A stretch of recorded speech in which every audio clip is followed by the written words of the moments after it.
이제 30대고 네. 영업직을 하고 있는데 제가 뭔가 이제 하고 싶은 일이 생겼어요. 그래서 이제 그 일을 하려고 하는데 지금 저는 이제 결혼을 했고 아기가 이제 막 생겼어요. 축하해요. 네.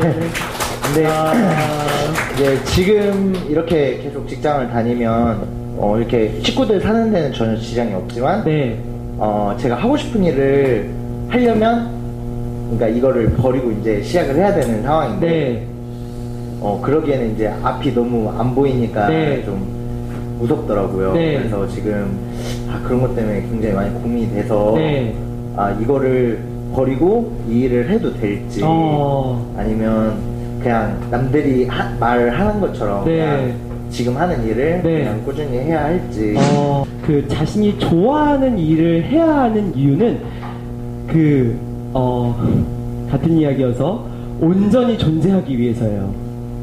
이 삶의 순간순간이 정말 순간순간이 되게 빛나거나 살아있다라고 느끼는 순간은 되게 뭔가 좋아하는 사람과 있고 좋아하는 일을 하고 좋아하는 음식을 먹을 때 자기가 되게 빛나는 거예요.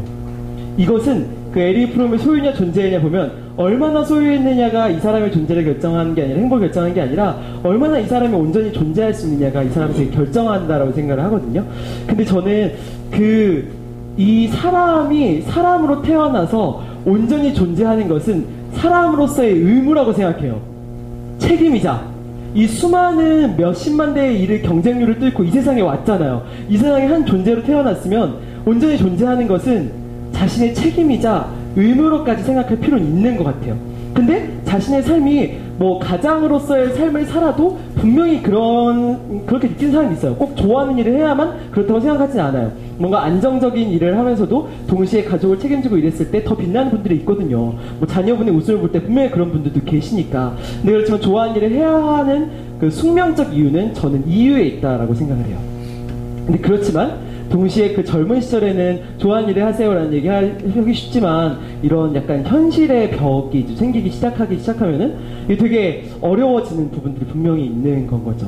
이상과 현실에서. 근데 저는 이게 뭐랄까 이런 이상을 꿈꾸는 사람의 자세로서 보면 이 현실의 벽 앞에 이 추상적인 개념으로 뭔가 주춤하는 것 자체가 이 현실의 벽을 뛰어넘는 사람의 자세가 아닐 수도 있다는 생각을 해요. 무슨 말이냐면 자신의 이상이나 꿈을 포기하는 가장 큰 이유가 현실의 벽인 건 거예요. 이게 무엇인지 모르지만 자꾸 그냥 현실의 벽이래. 현실 때문에 자기는 꿈을 못 이뤘대. 이상을 못 이뤘대. 이런 얘기들을 자꾸 하게 되는 거예요. 근데 이거를 현실의 벽을 뭔가 비하하거나 그런 게 아니라 이 현실의 벽이라는 개념이 자신의 꿈을 포기한 굉장히 좋은 정당화 수단 이라는 건 거죠. 그건 굉장히 슬프거나 또는 나아가서 되게 비겁한 일일 수 있다고 생각을 해요. 근데 저는 이 현실의 벽에 대응하는 굉장히 좋은 자세는 무엇이냐면 이 현실이 무엇인지를 계산을 해보는 거예요. 계산을 해보는 거. 예를 들어서 이렇게 또 가정에서 좀 그렇긴 하겠지만 그 가정의 생활비와 또 아이가 태어나면 아이의 양육비와 이런 게 분명히 있는데 이런 것들을 한번 현실이라는 것으로 한번 계산을 한번 쭉 해보는 건 거죠. 쭉 해보는데 이 현실은 또 반대로 이상을 쫓는다는 이름으로 외면해서는 안 돼요. 그거는 성숙한 자의 또 모습이 아닐 수가 있거든요. 이 현실은 내가 분명히 책임져야 되기 때문에 이 현실을 책임질 수 있느냐 없느냐를 한번 보는 게 되게 중요한 건 것 같아요. 내가 이렇게 가정을 영위해서는 이 정도의 금액과 이 정도의 돈이 필요한데 이거를 내가 이 일을 하면서도 메이크업 할 수 있느냐 없느냐. 근데 아까 현실의 벽의 대전제는 이만한 돈이 필요한데 이 일을 하면 이 돈을 못 벌 것이다 라는 게 대전제로 깔려있기 때문에 이걸 못하는 게 당연히 있는 건 거죠. 뭐 또는 근데 아까 말한 대로 그 전에 돈만큼 못 벌 것이다. 근데 이거는 저는 현실의 벽은 아니라고 생각해요. 진짜 현실의 벽은 내게 책임져야 되는 이 현실을 얘기를 하는 건 거죠. 그래서 이상을 꿈꿀 때 이 현실의 것들을 한번 계산해보고 내가 이상을 꿈꿀 때 이걸 다 못 채운다. 그러면 나머지는 내가 알바를 해서라도 채워놓겠다. 이게 어찌 보면 가족과 모든 사람들에게 온전한 책임의 자세인 거죠. 근데 저는 회사를 경영하면서 똑같은 걸 되게 많이 봐요. 저도 되게 보면 굉장히 이상주의자거든요. 굉장히 막 이렇게 뭐 오프라 인프리 어떻게 부를까 막 이런 거 상하면서 어떻게 할까 막 이런 걸 해요. 근데 저희 이제 상하면서 이렇게 막 하자 막 이렇게 해가지고 했는데 적자가 굉장히 크게 나는 건 거죠. 회사가 휘청거릴 정도로, 회사의 멤버들이 힘들어질 정도로. 근데 이거는 꿈을 이루기 위해서 치러야 할 대가치고는 내가 책임을 온전히 수행하지 못하였다 라고 온전히 인정해야 하는 부분이거든요.